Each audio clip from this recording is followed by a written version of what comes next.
Hello students, today we will study transportation in human being in continuation with the chapter life processes. Now we have already covered digestive system and respiratory system.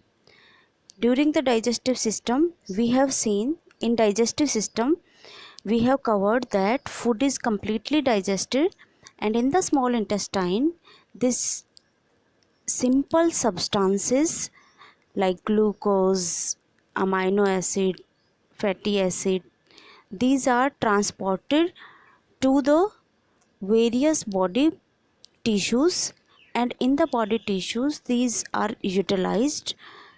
We have studied in the respiration that in the tissue there is utilization of glucose to produce energy. This energy is stored and it is utilized in various processes.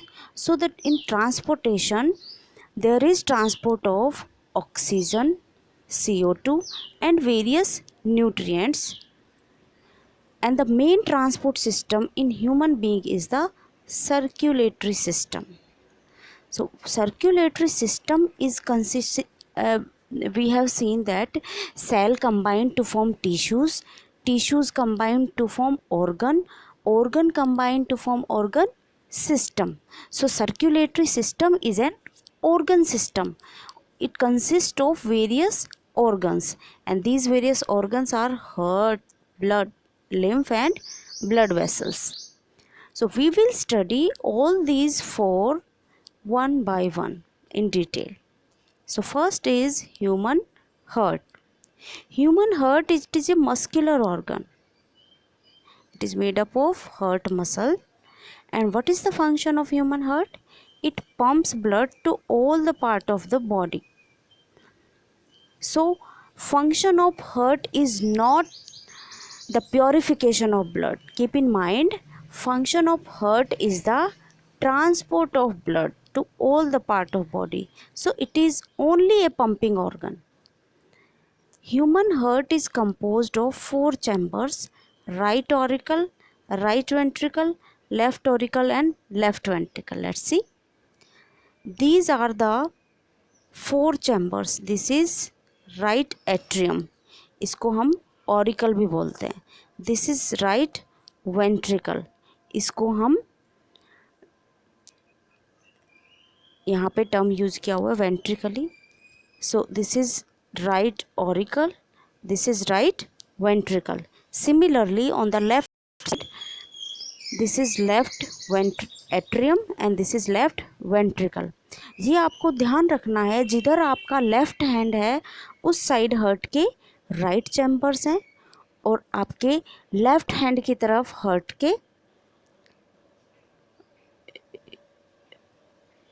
Right hand की तरफ heart के left chambers हैं. So heart consist of four chambers: right atrium, right ventricle, left atrium and left ventricle. तो आपको ये direction याद रखनी है, जिधर आपका राइट हैंड है उस साइड हार्ट के लेफ्ट चैम्बर्स हैं, और आपके लेफ्ट हैंड की तरफ हार्ट के राइट चैम्बर्स हैं. So human heart is composed of four chambers: right auricle, right ventricle, left auricle and left ventricle. एक इम्पॉर्टेंट पॉइंट है, right chamber carry deoxygenated blood. अब डीऑक्सीजनेटेड ब्लड क्या होता है? हमने रेस्पिरेशन की प्रोसेस में देखा था, deoxygenated blood comes to the lungs for purification, and deoxygenated blood contains CO2, and in the lungs this blood get purified, CO2 get transferred to the alveoli, and oxygen from the alveoli is transferred to the blood. So blood become oxygenated. Oxygenated blood contain O2 and deoxygenated blood contain CO2. So in the right chamber, see here, यहाँ पे जो deoxygenated blood है उसको blue से denote किया हुआ है और ऑक्सीजनेटेड ब्लड को रेड से। So the right chamber contains deoxygenated blood. तो सबसे पहले क्या होगा, डीऑक्सीजनेटेड ब्लड यहाँ पे आएगा राइट ऑरिकल में, then it will go to right ventricle and from the right ventricle through the pulmonary artery it is transported to the lungs. Simultaneously, in the left auricle, pulmonary vein bring the oxygenated blood to the left atrium. It is then transported to the left ventricle and from the ventricle it is transported through the aorta to whole of the body. So यहाँ पे देखिए एक septum present है। Septum एक wall की तरह है जो राइट साइड और लेफ्ट साइड को सेपरेट करके रखता है ताकि ऑक्सीजनेटेड ब्लड और डीऑक्सीजनेटेड ब्लड मिक्स ना हो। So right chamber carry deoxygenated blood. Deoxygenated blood मतलब blood containing CO2 and left chamber carry oxygenated blood. Right and left chamber are separated by a septum. So here this is the septum.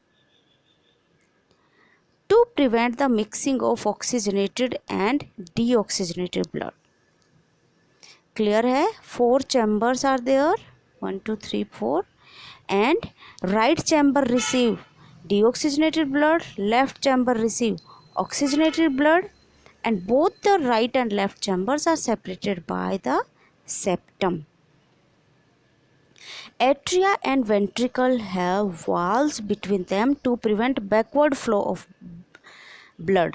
अब यहाँ पे valve का function हमेशा क्या होता है, ताकि बैकवर्ड फ्लो ना हो। यहाँ पे देखिए ये जो हैं दीज आर वाल्व्स। ये वाल्व किस लिए होते हैं, ताकि जब वेंट्रिकल कॉन्ट्रैक्ट करें तो ब्लड वापस ऑरिकल में ना जाए। बैकवर्ड फ्लो को प्रिवेंट करने के लिए वाल्व्स प्रेजेंट होते हैं। Now see here how the heart is functioning in this.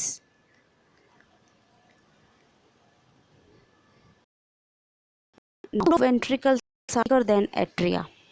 यहाँ पे आप clearly देख सकते हैं these are the walls of atrium, these walls are thin and these are the walls of ventricle. Walls of ventricle are thick. अब यहाँ पे आप ध्यान से देखिए एट्रिया का फंक्शन करना, बट वेंट्रिकल का फंक्शन क्या होता है, ब्लड को पूरी बॉडी में और लंग्स में पंप करना। So ventricle pump blood to different organs of the body, so its wall are thick atria. Why the wall of ventricles are thicker? Because ventricles have to pump blood throughout the body and atria have to pump blood only to the ventricle. That's why wall of ventricle are thicker than the atria. Second is blood. We have studied in 9th class chapter tissue different types of tissues. उसमें हमने देखा था blood is a type of connective tissue. Connective tissue क्यों बोला है? Because it play a role of carrier for various substances in the body. ये body के different organs को आपस में कनेक्ट करता है through the circulation. So the blood is composed of, first is plasma, second blood cell and third is platelets. Here this is the whole blood. ये एक machine है, सेंट्रीफ्यूगेशन मशीन बोलते हैं हम इसको. इस मशीन में जब आप ब्लड को, जैसे ये ब्लड रखा हुआ है यहाँ पे देखो, ब्लड को रख के जब आप इसमें रोटेट करवाते हैं उससे क्या होगा, जो ब्लड के सेल्स हैं वो नीचे डिपॉजिट हो जाएंगे एंड प्लाज्मा जो कि एक फ्लूइड में है वो ऊपर रह जाएगा. सो ब्लड के अंदर 55% क्या होता है, plasma and 45% blood cells. What is the plasma function? It is a medium for transportation of material in the blood. और प्लाज्मा के अंदर मोस्टली वाटर होता है. Then formed element consist of RBC, WBC and platelets. See here these are RBC. RBC का function क्या होता है? Transport of oxygen, and function of WBC is defend body against various disease, and the function of platelets is blood clotting. See here, blood plasma, it is a pale colored liquid. Pale means light yellowish. See here, pale color liquid which is mostly composed of water. Blood cells, there are two type of blood cell, RBC and WBC. What is the function of RBC? RBC is red color because of the presence of hemoglobin. अब 1 marks में question आ सकता है, why the colour of RBC is red. तो answer क्या आएगा? RBC is red because of the hemoglobin pigment. What is the function of hemoglobin pigment? Hemoglobin pigment can combine with oxygen and CO2. So it acts as a carrier of oxygen and CO2. Second is the WBC. WBC play a role in the immunity. हमारी body में अगर कोई virus या bacteria enter करता है तो उस case में क्या होता है, बॉडी प्रोवाइड करने के लिए WBC फॉरेन पार्टिकल्स को एंगल्फ करके उसको किल कर देते हैं. सो WBC का फंक्शन क्या होता है? It play a role in immunity. Third आता है platelet. These are responsible for blood clotting. And जब अगर हमारे बॉडी में कहीं पे कुछ इंजरी हुआ है, कहीं पे चोट लगा है, तो उस जगह से कुछ देर तक तो ब्लड फ्लो होता है, लेकिन कुछ टाइम बाद आप देखेंगे नेचुरली वो ब्लड का लॉस कम हो जाता है. वो क्यों होता है? क्योंकि उस प्लेस पे प्लेटलेट्स डिपॉजिट हो जाते हैं कुछ टाइम के बाद. And these platelets prevent excessive loss of blood in case of an injury. This is the composition of blood. Then next is lymph और टिश्यू फ्लूइड. हमने देखा है ब्लड के अंदर 55% क्या होता है? Plasma. And plasma is mostly water. अब आगे देखिए, lymph is formed from a fluid which leaks from the wall of blood capillaries and goes to the intercellular space in the tissues. यहाँ पे देखिए, ब्लड पूरी बॉडी में transport हो रहा है. As the blood flows into the capillaries, body से tissues में ब्लड जाके कैपिलरीज में डिवाइड हो जाती हैं. These arteries get divided into the various capillaries in the tissue, and when the blood flows through the capillaries, now the wall of capillaries are very thin. जब इस thin wall की capillaries से blood flow करेगा तो क्या होता है उसमें? यहाँ पे various WBCs and fluid present in the plasma will come out of the capillary wall. यहाँ पे टिश्यूज़ में कलेक्ट हो जाता है. यहाँ पे देखिए, इंटरस्टिशियल फ्लूइड. इंटरस्टिशियल फ्लूइड का मतलब क्या होता है? टिश्यूज़ के अंदर जो फ्लूइड प्रेजेंट होता है उसको हम बोलते हैं इंटरस्टिशियल फ्लूइड. यहाँ पे एट्रियल ब्लड फ्लो होगा. Atria gate divided into various capillaries. In the capillaries wall are thin, and from these thin walled capillaries some amount of fluid comes to the interstitial fluid, and this interstitial fluid then collected by the lymphatic vessel and it is drained back into the blood. So the lymph is formed from the fluid which leak from the wall of blood capillaries and it goes to the intercellular space in the tissues. The fluid is collected through the lymphatic vessel and finally returned to the blood capillaries. यहाँ पे देखिए, यहाँ पे जो fluid leak हुआ था capillaries से, ये वापस lymphatic vessels में चला जाएगा and lymphatic vessels से फिर से blood vessels में drain हो जाता है. उसके बाद वापस ये कैपिलरीज में रिटर्न हो जाता है. तो ऐसे ये साइकिल चलता है. Lymph play an important role in the immune system. It carries the digested and absorb fat from the intestine. हमने डाइजेशन वाले चैप्टर में पढ़ा था कि फैट मेनली एब्जॉर्ब किस फॉर्म होते हैं? By the lymphatic vessels. एक लिम्फेटिक वेसल होती है जिसको हम बोलते हैं lacteal, and it helps in the absorption of fat. तो फैट मेनली एब्जॉर्प्शन किसकी हेल्प से होता है? टिश्यू फ्लूइड की हेल्प से। The lymph is similar to blood but RBC are absent in lymph. अब यहाँ पे देखो, ये जो कैपिलरीज की वॉल हैं ये थिन होती हैं, इतनी थिन होती हैं कि इनमें से फ्लूइड आउट आ जाता है, प्लाज्मा का फ्लूइड जो होगा वो बाहर आ जाता है, लेकिन जो ब्लड सेल्स होती हैं RBC mainly, RBC is not able to come out of the capillaries. The next is blood vessels. Blood vessels are categorized into artery, vein and capillaries. यहाँ पे देखिए, arteries are thick walled, veins are thin walled and capillaries are single celled walls. See here, this is the artery, it is thick walled. यहाँ पे देखिए, this is the vein, it is thin walled and capillary is single cell thick. ये जो है ये artery, vein and capillary का cross section दिखाया हुआ है। So arteries are thick walled blood vessels and what is the function of artery? They carry oxygenated blood. It is important point, artery कैसा blood carry करती हैं? Oxygenated blood. Artery में जो blood होगा वो ऑक्सीजन रिच होगा।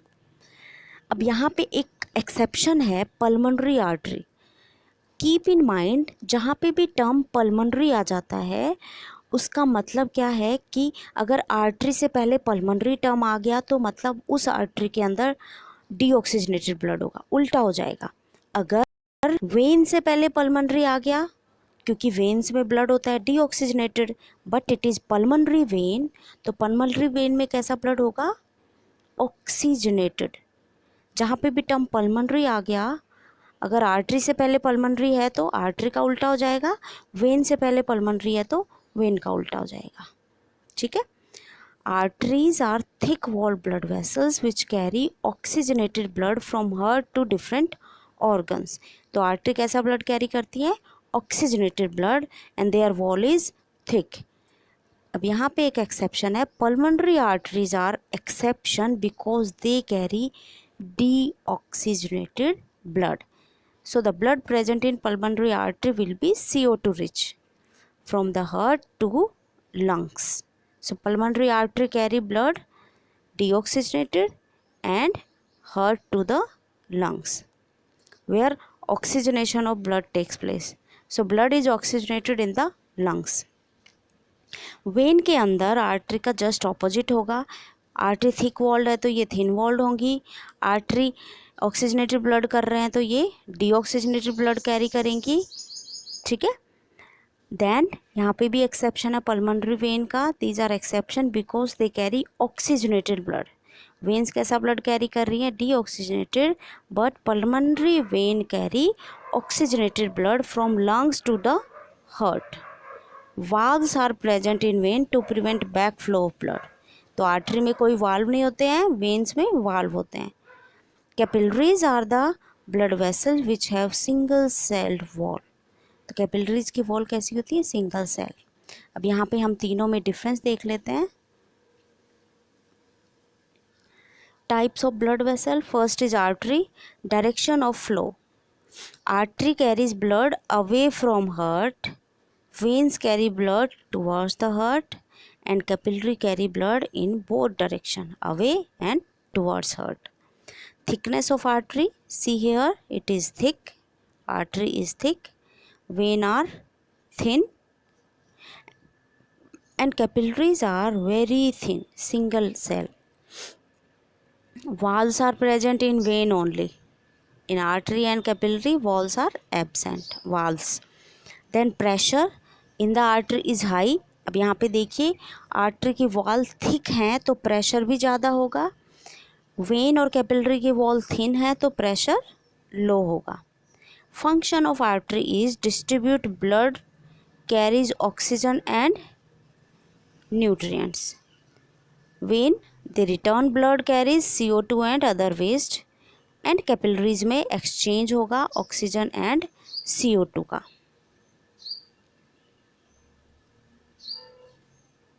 The next, these are blood vessels. Artery carry blood from the heart. Arteries get divided into capillaries in the tissues. These capillaries join to form venules.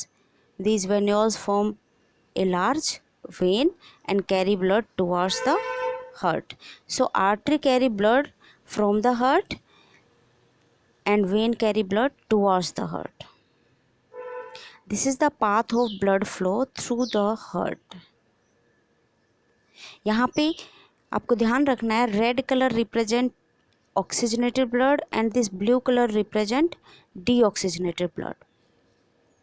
So oxygenated blood from the lungs, क्योंकि lungs में gases का exchange होगा, gases exchange से blood get oxygenated and this oxygenated blood comes to the left atrium.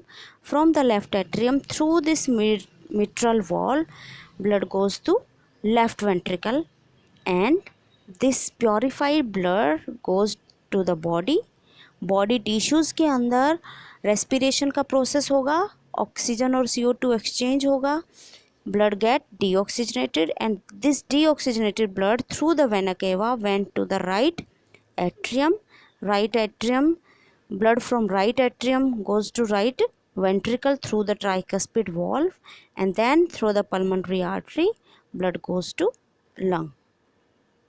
ये आपको ध्यान रखना है.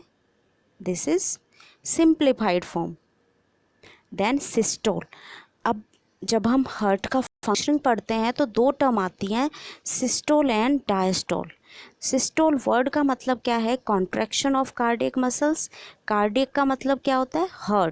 हार्ट की मसल जब कॉन्ट्रैक्ट करती हैं उस इवेंट को हम बोलते हैं systole and diastole is the relaxation of cardiac muscle. Heart की मसल्स जब रिलैक्स करेंगी उस इवेंट को हम बोलेंगे diastole. So this is the sequence of event. सबसे पहले क्या होगा?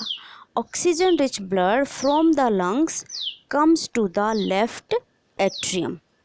यहाँ पे देखिए, through the pulmonary vein oxygen rich blood comes to the left atrium. This is the left atrium. Then अब जब लेफ्ट एट्रियम में पल्मोनरी वेन से ब्लड आ रहा होता है तो एट्रियम उस टाइम पे रिलैक्स कर रहा होता है, तो इस इवेंट को हम क्या बोलेंगे? Atrial diastole. When the atrium receive blood from pulmonary vein, atrium is in relaxed position. जब एट्रियम रिलैक्स पोजीशन में हो रहा है, ब्लड पल्मोनरी वेन से रिसीव कर रहा है, रिसीव करने के बाद एट्रियम क्या करेगा? कॉन्ट्रैक्ट करेगा. जब एट्रियम कॉन्ट्रैक्ट करेगा, मीनवाइल ब्लड किस में ट्रांसफ़र हो जाएगा? लेफ्ट वेंट्रिकल में. लेफ्ट एट्रियम रिलैक्स करेगा अब while collecting the blood. Then left atrium contract.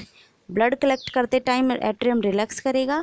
जब एट्रिया से ब्लड वेंट्रिकल में जाएगा तो left atrium will contract, then left ventricle relax. आपको एक सिंपल सी बात माइंड में रखनी है, जब कोई भी चैम्बर ब्लड को रिसीव कर रहा है उस टाइम पे वो रिलैक्स पोजीशन में है. जब एट्रिया ब्लड वेंट्रिकल में ट्रांसफ़र कर रहा है तो डेफिनेटली इट इज़ ऑब्वियस कि एट्रिया कॉन्ट्रैक्ट करेगा. ठीक है, अगर आप बलून से हवा निकालनी है तो आपको वो बलून को प्रेस करना पड़ेगा, तभी उसमें से हवा निकलेगी. सिमिलरली ये एट्रिया एक चैम्बर है, इस चैम्बर से आपको वेंट्रिकल में ब्लड को ट्रांसफ़र करना है तो आपको डेफिनेटली एट्रिया कॉन्ट्रैक्ट करेंगे, तभी वेंट्रिकल्स में ब्लड जाएगा. So the left atrium contract and left ventricle relax. क्योंकि लेफ्ट वेंट्रिकल उस टाइम पे ब्लड रिसीव कर रहा होता है तो लेफ्ट वेंट्रिकल क्या कर रहा है उस टाइम पे? Relax, and the blood is transfer to the left ventricle. When left ventricle contract, अब देखो पहले एट्रिया ने कॉन्ट्रैक्ट किया, फिर वेंट्रिकल ने कॉन्ट्रैक्ट किया. जब वेंट्रिकल कॉन्ट्रैक्ट करते हैं तो उस टाइम ब्लड किस में जाएगा? एओर्टा में. See here, this is the aorta. When ventricle contract, in turn the blood is pumped out of the body through this aorta. ये तो था लेफ्ट साइड का इवेंट। अब राइट साइड में क्या हो रहा है, deoxygenated blood come from the body. ये बॉडी से डीऑक्सीजनेटेड ब्लड किधर आएगा, लेफ्ट एट्रियम में, to the upper chamber of atria, sorry the right atrium as it relaxes. जब राइट एट्रियम में ब्लड रिसीव हो रहा है बॉडी से, तो राइट एट्रियम क्या कर रहा है, relax. As the right atrium contract, the corresponding lower chamber ventricle dilate, and this transfer the blood to the right ventricle, which in turn pump the blood to the lungs for oxygenation। यहाँ पे देखिए pulmonary arteries के through lungs में blood चला जाता है oxygenation के लिए। यही इवेंट बताया है, लंग से पल्मोनरी वेन के थ्रू लेफ्ट एट्रियम में आएगा, left atria will contract and then blood goes to left ventricle, from the left ventricle through the aorta blood goes to the body, and similarly through the vena cava blood come to right atrium to right ventricle, and through the pulmonary artery blood goes to the lungs. This is evolution of heart। 9th chapter में हमने evolution chapter में 9th class में evolution chapter में हमने पढ़ा था परम, fishes, amphibians, reptiles and mammals. So Pisces fishes carries 2 chambered heart and single circulation. इनका मतलब क्या है, फिशिस के अंदर सिर्फ 2 चैम्बर होते हैं, एक तो एट्रियम और दूसरा वेंट्रिकल। कितने चैम्बर है, 2। तो हार्ट कैसा हो गया, 2 चैम्बर्ड। अब यहाँ पे देखिए ब्लड एट्रिया से जाएगा वेंट्रिकल में, वेंट्रिकल से गिल्स में, क्योंकि फिशिस में लंग्स नहीं होते, गिल्स होते हैं। वेंट्रिकल से गिल्स में गया, गिल्स से फिर बॉडी में जाएगा, बॉडी से डीऑक्सीजनेट होके वापस एट्रियम में आ रहा है। यहाँ पे देखो ब्लड का फ्लो सिर्फ एक बार हो रहा है, तो इसको हम क्या बोलेंगे, सिंगल सर्कुलेशन। ठीक है।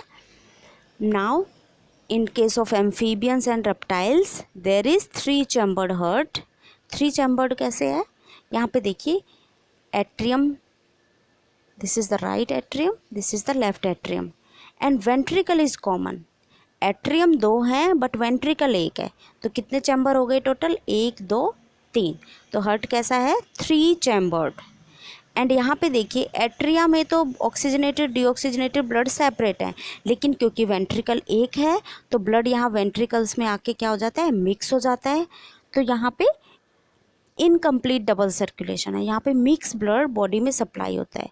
यहाँ पे देखिए वेंट्रिकल से ब्लड जाएगा पल्मोनरी सर्कुलेशन के थ्रू लंग्स में, लंग्स से मिक्स ब्लड आएगा इधर लेफ्ट एट्रिया, लेफ्ट वेंट्रिकल से फिर एओर्टा के थ्रू बॉडी में सर्कुलेट हो रहा है। तो ये सर्कुलेशन तो डबल ही है, 2 बार ब्लड में हार्ट में आ रहा है ब्लड, लेकिन क्योंकि डीऑक्सीजनेटेड और ऑक्सीजनेटेड ब्लड मिक्स है and this circulation is incomplete. Next comes the mammals heart। mammals heart is 4 chambered because there is a septum between atria and ventricle। this is 4 chamber heart, 2 atria and 2 ventricles, and this circulation is complete क्योंकि यहाँ पे कोई blood का mixing नहीं हो रहा है। one is pulmonary circulation and another is systemic circulation। जो हार्ट से ब्लड लंग्स में जाके वापस हार्ट में आता है उसको बोलते हैं पल्मोनरी सर्कुलेशन। हार्ट से बॉडी में जाके वापस हार्ट में अगर ब्लड आ रहा है तो उसको बोलते हैं systemic circulation. This is double circulation. See here the movement of blood, how the movement is taking place.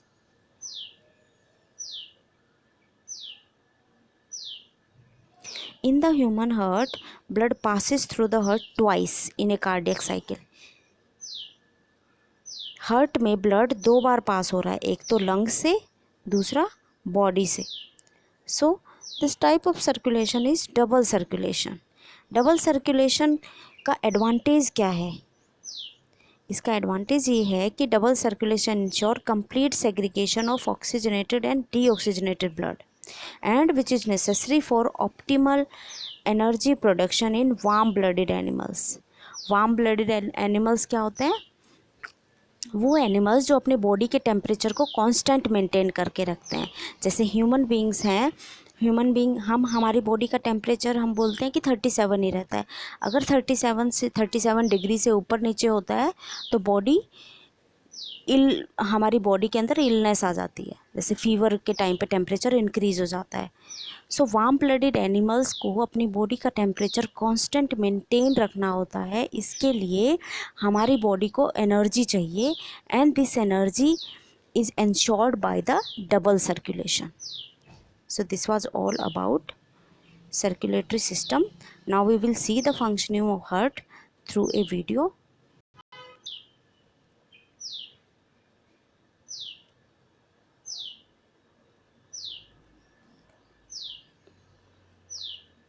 Heart is a pumping organ. Now we will see the internal structure of heart. The right atrium is receiving oxygenated blood. Blood is entering into right ventricle through the valve. Now the right atrium is contracting. Blood is pumped into the pulmonary artery. Now the pulmonary artery carry blood to the lungs. Here the blood get oxygenated, and this oxygenated blood is brought by pulmonary vein to the left atrium. Now the blood through the bicuspid valve or mitral valve, blood is transferred to the ventricle.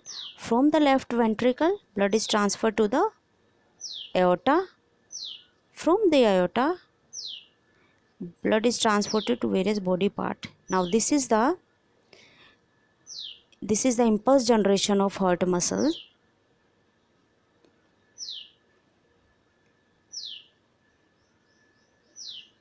These are various nodes which generate impulse for contraction of heart.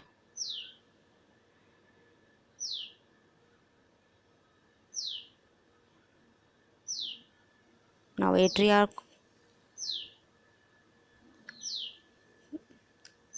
this is ventricular contraction, which occur from beginning.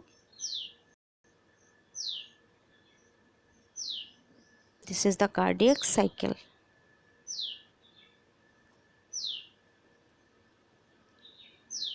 This is all about the transportation in human being.